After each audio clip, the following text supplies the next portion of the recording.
What's good? What's good? I'm back. One and only Paul Pickett, host of the Paul Pickett Podcast, aka Triple P, aka the Common Sense Podcast. And we're gonna have a guest coming on in a little while. I think he said he might be about 5 minutes late. So definitely appreciate that. Let's see who's we got Ice Water Miko so far, Hammer 170. Appreciate you. Bars 1980. Make sure y'all please give that like, that comment, and follow and subscribe if you're not already subscribed. Go live on YouTube, Facebook, and Instagram. And I also will download the video later and upload it to millions.co, as well as a lot of clips from the interviews that I do. Um, while we're waiting on a guest, let's just go over what's coming up for BKFC here soon. You got BKFC Fight Night Newcastle, which is this Saturday, and that's going to be 3 p.m. Eastern Standard Time, as it's over there in the UK. They're like 6 hours ahead of us. That's the main event is Mick Terrell versus Ghost McFarlane.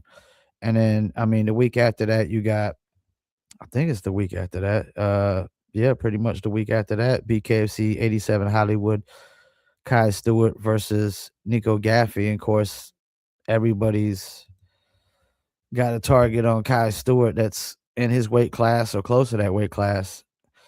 Then next to be BKFC Fight Night Mohegan Sun, which is our guest to be the main event in that. Parker Porter versus Hayes Wilson. That was originally supposed to be Josh Watson, but that got changed. You got BKFC 88 Denver Kamosi versus Rodriguez. Chris Kamosi versus Esteban the Mohawk Rodriguez. That's going to be interesting. Then you got they just added Hayes Heppy versus Winston Newski. I definitely probably butchering that name, but that's going to be the Australian card. I think Hayes Heppy is actually from Australia. It makes sense to have him as the main event on that card. You got BKFC Fight Night Clearwater, Jared Warren versus Connor Cook, and then Blood for Blood, which I'm not too familiar with what the Blood for Blood is. So, but the main event looks like Alex the Terrible versus Cameron Delano. It looks like it's gonna be crazy. And then you still got some other cards that they don't have no main events or fights for yet, like BKFC Salt Lake City, which is in May 15th, BKFC Fight Night Palm Desert, May 22nd, and BKFC Serbia, that's in September though. That's like towards the late of the year. And you still got we still don't know what's gonna happen for BKFC Fight Night Honolulu. I don't know who the big fighter is out there in Honolulu that you could put on as a main card. And that's in April 11th, which is 2 days after my birthday. And then BKC Fight Club, which I think that's an event where guys are gonna fight to get a deal with BKFC. I think that's how that one is gonna roll. Go check out the interview yesterday we did with Corey, what you talking about, Willis. He just fought Perdomo recently and went 2.5 rounds with Perdomo, which nobody else did that. And he's about to fight Josh Cuddly Bear Copeland, so that's gonna definitely be an interesting one. I can see that one really possibly getting bloody like the further it goes. If it goes 5 rounds, somebody's probably gonna be bloody at the end. Shouts out to David L. Thor, Chuck T. What up, DJ Chuck T? I need to have him back on my other podcast, Live from Vietnam, which is the music podcast. Make sure y'all go follow that as well on all platforms. Live from Vietnam. We got that name from Vietnam. You know, we over here at Fort Bragg. We got the 82nd Airborne. You know, so if they do send troops out to any of these wars, 82nd Airborne is probably gonna be the first ones to go. Let's see what we got here.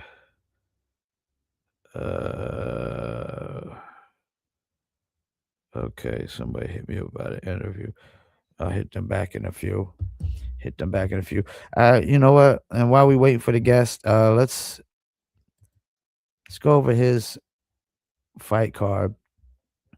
Of course, Parker Porter versus Hayes Wilson is going to be the main event. Co-main event is Pat Casey versus Zeb Vincent. You got Rico DeCilio versus Elijah Harris. Rico's was he 3-0? He's looking to go to 4-0. Elijah Harris looking to go to 3-1. Harry Gigliotti, I guess that's his name, man. I need to go look it up and see how they pronounce the name. Hopefully, I get it right. But he left BKB, gave up his belt. Now he come over to BKFC, and he's got a target on Kai Stewart, like everybody else in that weight class. And he's got to fight Timmy Mason to start out. Timmy Mason got 6 fights on his belt, 3-3. Gary Boletto the third versus Adam DeFrides. Gary's 2-0, Adams 1-2. So Gary looking to go to 3-0. You got Alexandra Ballou versus Taylor Dagner. Both of them are making their debut in the BKFC. And the women's fights can typically go the distance. Shouts out to Chino Bloom. Appreciate you for tuning in. You did have Cito Navarro versus Rick Caruso. Cito had a injury, so I don't think he's going to be fighting. I don't know if they replaced him, or sometimes, when a fighter's out, like they can't find a replacement in time, and they just basically scrap the whole fight. This one should be interesting. Guilherme Viana versus Joseph White. Joseph White be banging in his fights. He's 2-2, looking to go 3-2, and Guilherme is 2-0, looking to go 3-0. And Joseph Peters, who I'm not too much familiar with, but he's 2-0, fighting Maurice Horn, who's 1-1, and Isaiah Williams versus Joshua Whiteside. Then you got David Burke versus Terrell Johnson. Sophia, two females fights on this card. You usually don't get 2 female fights on one card at all. It's usually a lot of times you'll see a lot of fight cards that don't even have one female fight. So you got 2 of them on here, and all the women are making their debuts. So that probably be the first fight of the night. The women's bantamweight, Sophia Hayes versus Nadia Morano. Basically, to start it out, making their debut. Couple 0-1 guys with Terrell Johnson and David Burke. And see, I like to see fights like that one. You got both guys are like 0-1, and both of these guys need a fight. But sometimes you be having these 0-1 guys fighting like guys that got like 6, 7, 8 fights under their belt in BKFC. Let's see. I don't see our guest yet. Just make sure we're still good.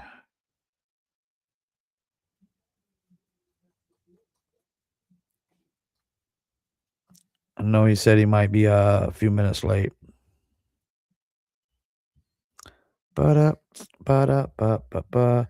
Make sure y'all like, comment, subscribe, all that good stuff.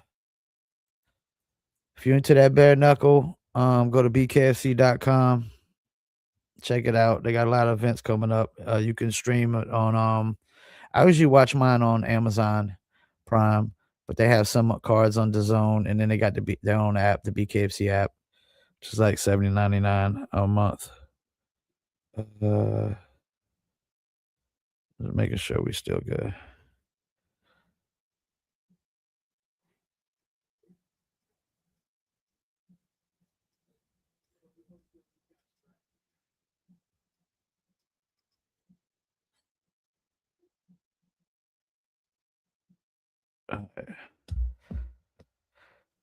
I know he did say he had a class he was teaching. That's the thing. A lot of fighters are also doing they open up gyms and they train other fighters or training kids how to fight and defend themselves.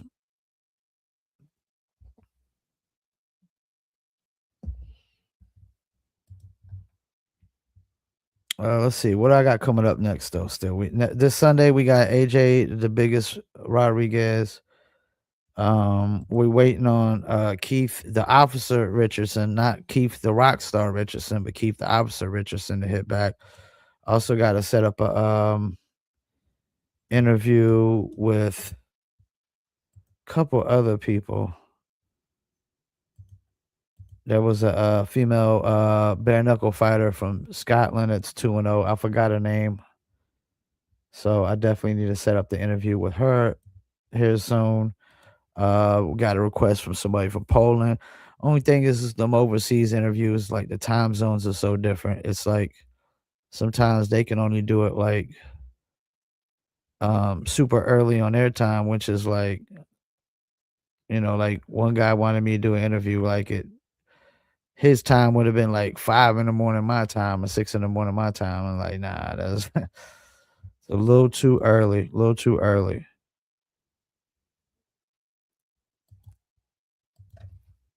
Let's see.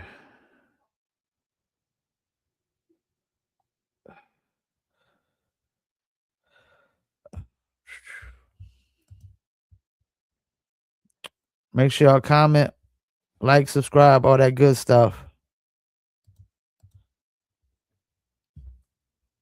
Let me see what we got. I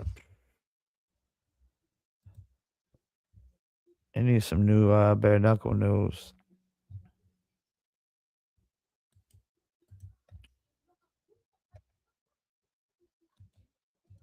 Definitely tune into this UK. I actually don't be checking out a lot of the UK cards. I'm not too familiar with a lot of the UK guys. Um, but I want to check out this one, just get more acquainted to a lot of the UK guys because I think they're gonna be mixing in the countries here soon. It's not gonna be like UK belts and European belts. It's just gonna be the world title belts. And did they remove that one fight? There was a fight that supposed to have been Gary Fox and James Lilly, and Gary Fox ain't fighting no more. So now James Lilly's fighting the guy making his debut, and he's the favorite. He was not the favorite when he was fighting Gary Fox. Now that Gary Fox is out, he's the favorite. I know that sucks because I think he was going to fight for Gary Fox's belt, and then now he's like the second fight on the card now. When he was literally just he was just the co-main event, and now he's got moved down to the second fight on the card, man. Which a lot of people don't get when you be watching them. You can see that a lot of the early fights, it don't be like packed in just yet. The seats ain't don't be filled like just right away on the first fight, the second fight.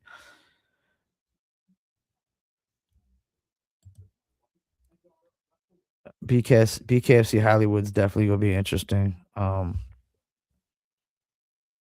don't that's the thing. I don't like picking who I think's gonna win, especially on the podcast, because like a lot of these guys I still want to interview. I mean, I do know like personally who I feel like is gonna win, and I mean, Perdomo. I mean, that one I already said it. I don't think anybody's ever gonna beat that guy, so I'm always gonna pick him to win till I see somebody look like they got a chance to beat Perdomo. I'm not. I'm always saying Perdomo is gonna win. Like I just don't see it. But like Kai, Nico Gaffey, I mean, Nico's tough, man, but Kai Stewart is he's beat everybody that's came in his path. Brian Duran, Derek Perez. I mean, that could get bloody. Um, I mean, Brian Duran's last fight, I think it was a split decision, so it almost like it was almost so close that it coulda went either way. Shelby Cannon, Rosalinda Rodriguez. Rosalinda's looking to go to 4-0. And that's the strawweight, so that's Britain Hart's weight class. So she should be moving high up in the rankings if she wins that. Jeremy Smith and Donald Sanchez, that's gonna be a tough one, I think. And shouts out to Donald Sanchez. Just interviewed him on the podcast just recently. Go check out that interview as well. And I'm not hearing up from my guest yet.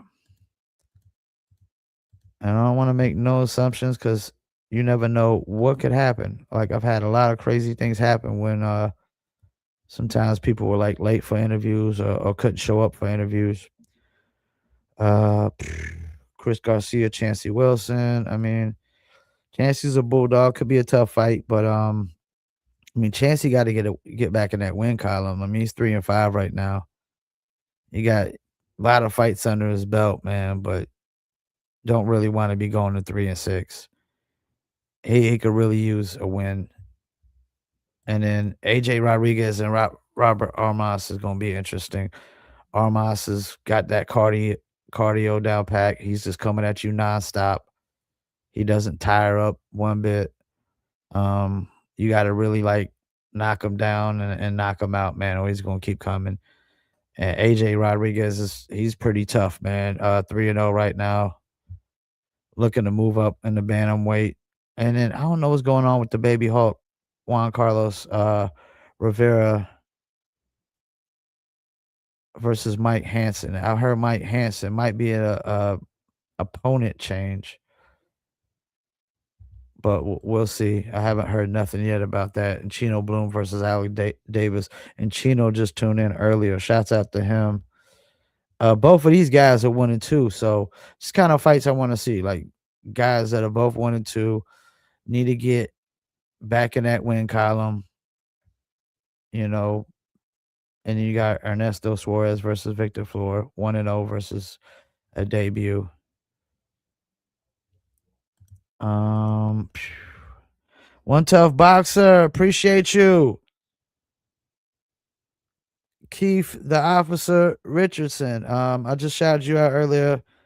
I sent you a message with some dates. Let me know if one of those dates is gonna work for you, and we can set up that interview and make sure we get that done. And I'm not hearing from Parker. Okay, hold up. So getting ready to jump on right now. Okay. All right. We're gonna give him a couple minutes.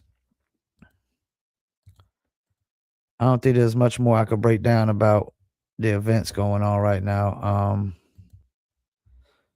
They really need to fill in some of these cards. Like, I don't know, I don't know what they got going on with BKFC Fight Night Honolulu. Yeah, have no idea. But that's 2 days after my birthday. So hopefully they make it a really good one. I want to see like and not necessarily a Honolulu fighter, but like or Hawaii fighter, just like necessarily just one of the biggest fights that you could give us. You know what I'm saying?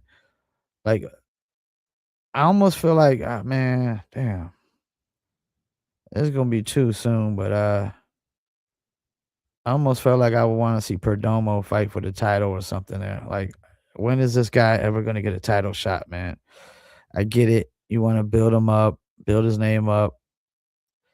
He might not be well known throughout the Americas, but at some point, man, the best fighters gotta fight the best fighters, man. To beat a man, you gotta beat the man, and you know he probably could have damn took the title from damn near anybody that's had it. So I definitely like to see Perdomo get his shot soon. I mean, he's got the longest winning streak right now. I'm thinking BKFC. The guy's literally like 9-0, 10 or 10-0. Probably more likely gonna be 11-0. Like you got guys that coming in and 1-0, 2-0 already getting title shots because they big names. It's just like the rap game. They care about your social media following, your TikTok followers, your Instagram followers, Facebook followers. How many tickets are you selling?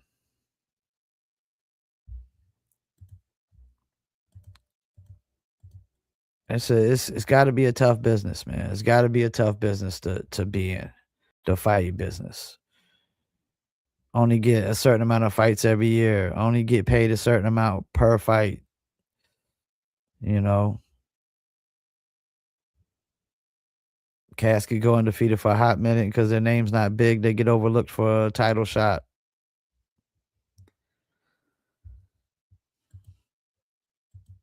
Like I don't think that's the thing. In almost every other sport, man, it's like you gotta You gotta beat the best to be the best, man. Sometimes it's like I don't feel like the best guys are fighting for the title shots. I just feel like the biggest names are fighting for the title shots, and that could go for boxing, and that could go for MMA,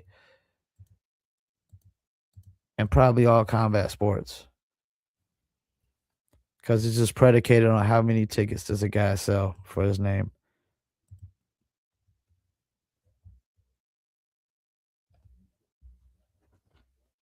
Okay,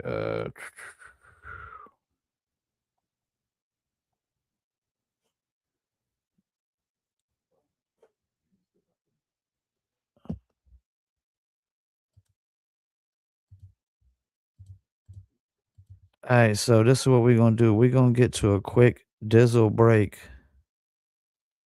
and we gonna come right back.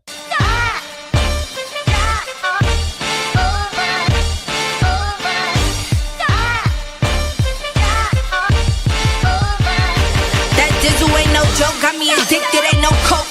Let's just have a toast. Anybody want some smoke? Cause it's up, I be Dizzled up. Catch me sipping with my double cup. Can't just have one, you gotta double up. You pour it, gotta watch it bubble up. I ain't gon' lie, I cannot get enough. When Callie said I need another one, gon' have you coming back for more. But go get it while it's hot, before it be sold out in your stores. That Dizzle.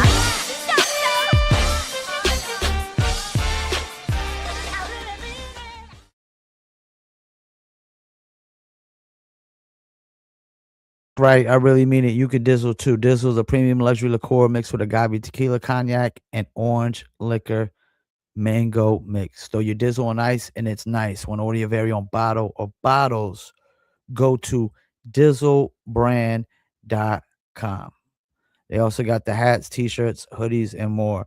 Click on our locations if you're available and you're in California, Georgia, think in Missouri, and Arkansas. They have actual store locations. So you can go get your very own bottle. If not, you can order online through Emilio's Beverage. Just click on the online order link.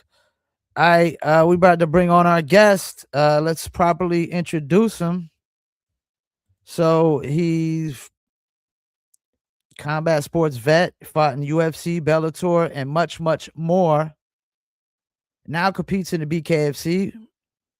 He's 3-0 in bare knuckle, and he will be fighting BKFC Fight Night Mohegan Sun versus Hayes Wilson, March 28th, 6 p.m. Eastern Standard Time.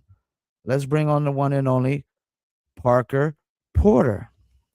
Parker, What's how up, you doing, guys? man? I'm good, man. How you been? Sorry it took me so long to get on here. I apologize. I was having some technical difficulties finishing up class and whatnot. Okay, I appreciate you taking the time out. I know you're a busy guy, man. Before we get into the fight, though, I like to ask fighters about their journey. Of course. So I saw something that was interesting. It said your first fight, you got paid $300 and you was fighting in front of 30 people. Is that true? Pretty much. I mean, it might have been more like 50, maybe 60, but yeah. It was at a little place in Revere, Massachusetts called Club Lido. And it was almost 19 years ago, back when everything was very brand new. Just they just finished the season one finale of The Ultimate Fighter. That's how brand new everything was. The UFC wasn't quite so mainstream yet. Wow. Do you ever look back on how far you came as a fighter from that point? 100%. I'm constantly kind of reminding myself as a way to stay humble and genuinely appreciate the level that I'm at now, and being able to show the next generation of guys how to get there a little bit clearer. I had to do a lot of trailblazing on my own because there was no clear cut path. There wasn't all the social media presence that you have now. I mean, like, you'd be lucky to find something on YouTube of a guy that you were about to fight to try and get some film or study on him. And, UFC was doing maybe 3, 4 events a year, and they were always on pay per view. And if you didn't pay the money to watch it on pay per view, you missed the action. You didn't have 6 or 7, experts of, breaking the moves down and all the instant replays that you have to learn from these days. So I'm very, very thankful, and I never forget, how much of this I had to kind of figure out on my own, um, without even really having a compass. Were you saying that about not having the footage back in the days? When I interview a lot of fighters, they just always say they just fight their fight. Is that a big part of it? Because you don't know a lot about the fighters?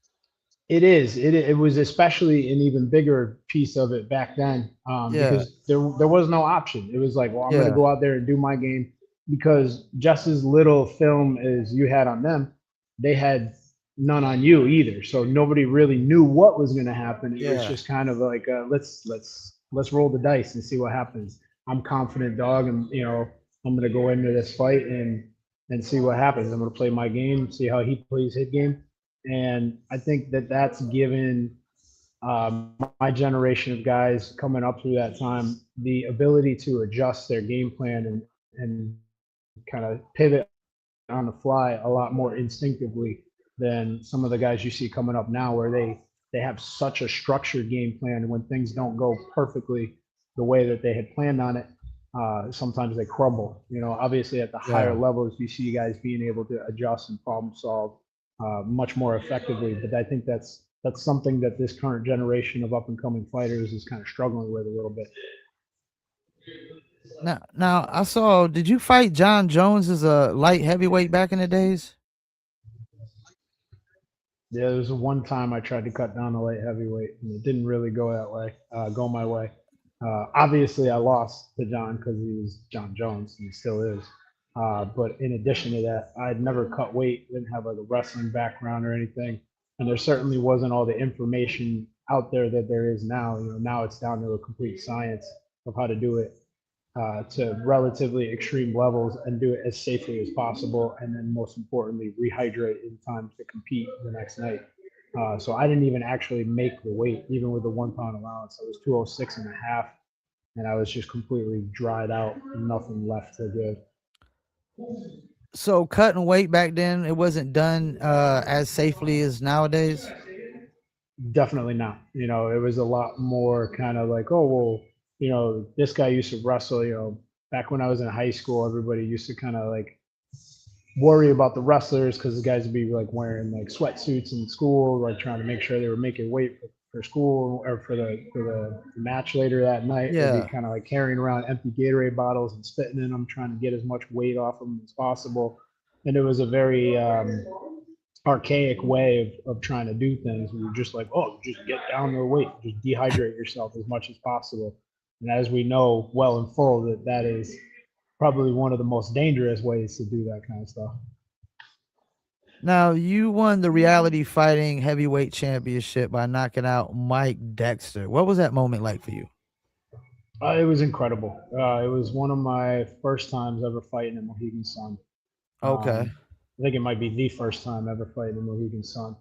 And then to do it for a title fight, and come out as the victor, having such a huge hometown crowd, it was an experience like no other.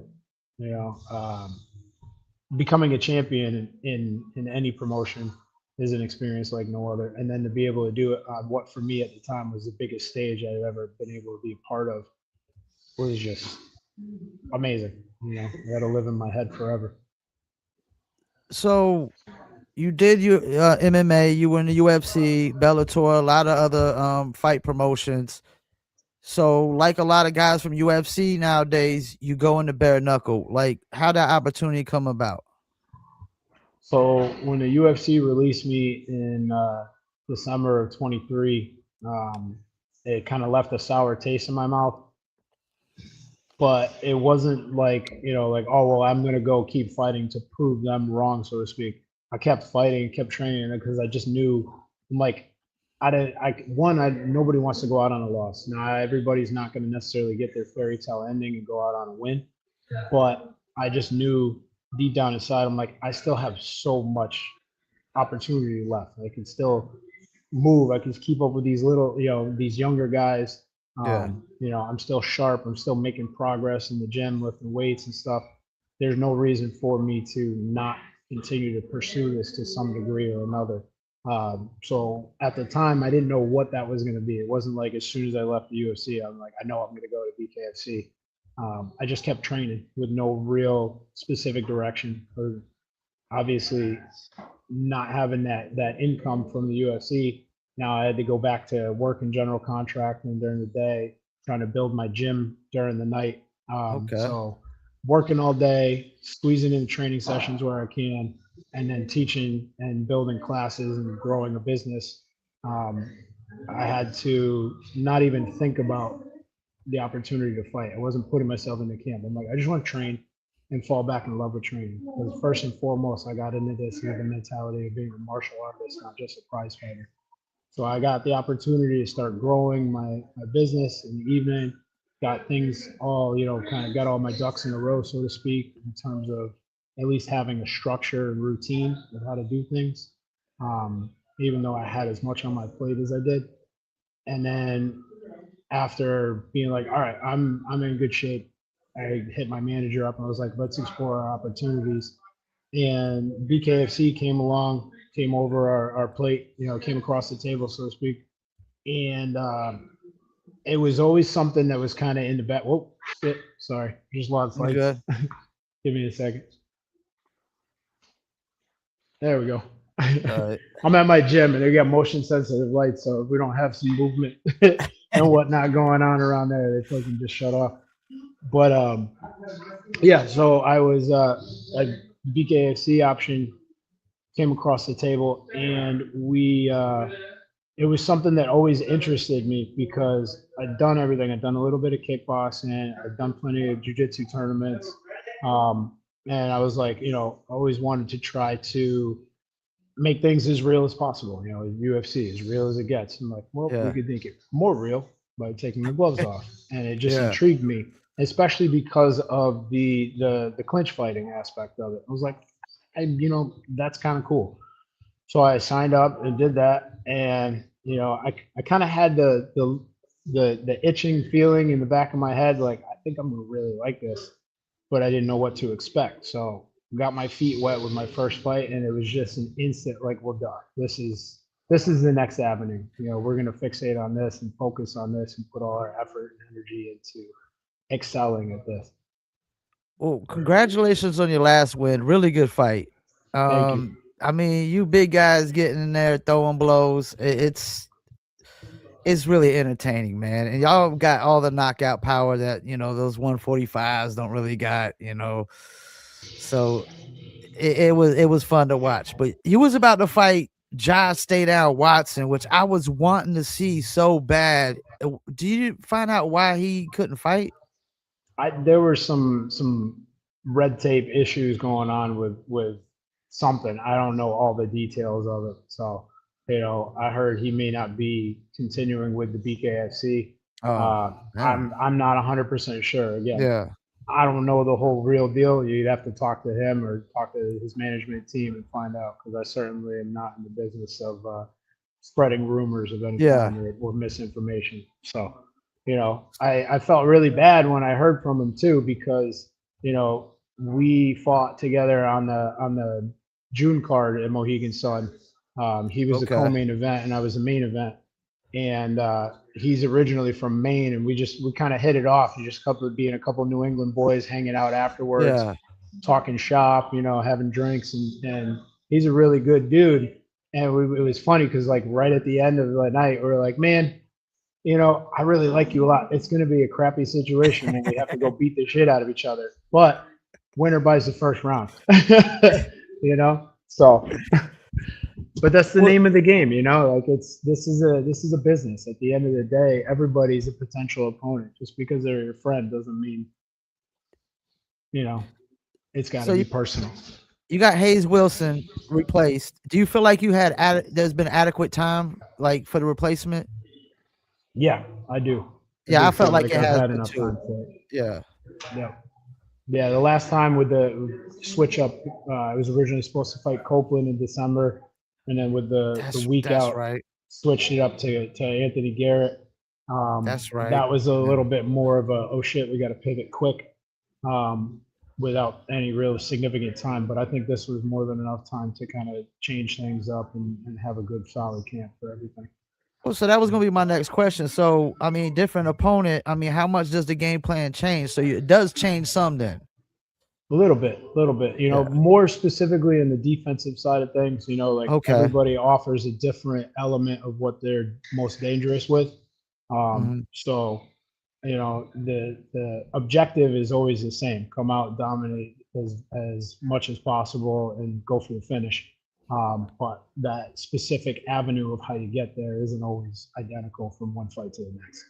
Oh, how much do you know about Hayes Wilson? I know he's got like more bare knuckle fights under his belt, but I couldn't really find a lot of footage. Yeah, we couldn't either. I know the 4 wins that he's got were in a local promotion. I think it was called Okay. XFN. I looked on Okay. his record. And then his one loss was against Anthony Garrett when he made his BKFC debut. Well, So yeah, I'm kind of in the same boat. We didn't have a ton of footage on him or anything. Um, but I think we collected enough information from what we've seen and whatnot to be able to execute intelligently.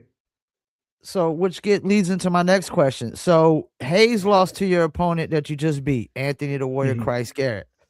Correct. Now, does that give you more confidence that you could beat this guy, but also you have to not underestimate him, even though he lost to an opponent that you beat?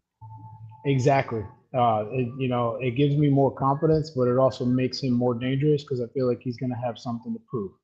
Yeah. Um, Usually, you know, I tell a lot of the guys that I train, I'm like, you don't want to typically rush back in after you drop somebody because that's when they're going to be relatively at their most dangerous because they're going to be Yeah. swinging wild as hard as they can with everything.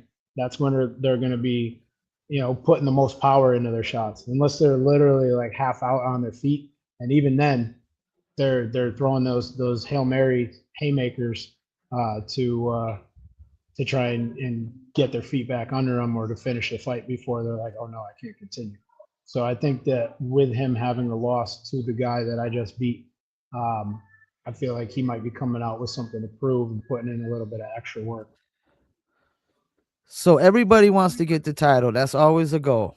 And I know Of you course. don't want to look past this guy and the fighter, but one thing I noticed about BKFC is like 5 of the title holders are all over 40. And then you got Dustin Peg, he's 2 years away. You might as well say he's 40. Yeah. Do you feel like this sport might be more built for the veteran fighters more so than maybe the up and comers? I think currently, but that's because um, in its earlier stages, those were the guys that were willing to do it. You know, Okay. a lot of the younger guys didn't necessarily see the potential for a career with it because it Yeah. was still so new. Yeah. And they were probably fixated on, well, I'm going to go box, you know, traditional boxing with gloves, or I'm trying to get to the UFC or Bellator or the PFL, Yeah. where the big leagues at. And now that this is starting to become the big leagues, you're seeing younger guys get into it earlier on. Guys are starting to see that, though, there is the potential to have a successful combat sports career with the BKFC. You know, on the level of growth that they've been having, especially in the recent years, Mhm. is second to none, and that's not going unnoticed by the next generation that's coming up. Do you think when UFC was like, because BKFC is going into year 8, do you feel like BKFC might be further along than when UFC was in year 8? Oh, I agree wholeheartedly. I think the BKFC in year 8 is more similar to where the UFC was in like year 15ish. You Okay. know, becoming a little more popular, and part of that is due to the growth and the help of understanding the advertising and social media platforms, as well as a variety of other networks out there for airing fights and whatnot. I think also they have an advantage in the sense of the entertainment value. You know, like it's action packed, man. The fights are short rounds, Yeah. and 9 out of 10 fights go to a finish, and they're a decisive finish. It's not Yeah. usually a questionable decision or like a awkward, controversial call. It's like, Yeah. damn, that guy just got knocked the f out. And they don't drag out no time in between the fights. No, no, It might be they're firing off yeah. every week, every 2 weeks. They're putting on shows nonstop. Yeah, because they literally got so Saturday they got UK and then they're in back in Florida the next week, and then y'all are like what 16 days away, I think. We're about 2.5 ish weeks away. Yeah, on Do Saturday most it'll be 2 weeks. do most fight promotions put on that many fights within a month? I mean, the UFC was starting to, Uh, especially during the COVID situation. They were still putting on fights like every week. They had the fight nights at the Apex, and they kind of shifted gears with that. But you're starting to see that kind of slow down a little bit. Um, no, I don't think anybody is close to the same level of production right now in terms of the volume of fights that they're putting out that the BKFC is doing. so I got a couple more questions before we let you go. I know you're busy. What motivates you to keep fighting after nearly 2 decades in combat sports? I love this, man. I love this so much. You know, as I said a little bit earlier in the conversation, I've always considered myself a martial artist first, and that is a lifestyle, not an occupation.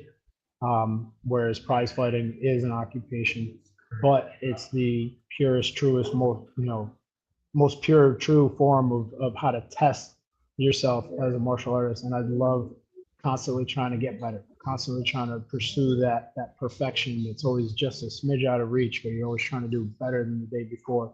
And because of that mentality, this has made my life and helped shape me into who I am. It's instilled a level of self-discipline in me that is probably second only to or comparable only to going into military or basic training or going to a police academy.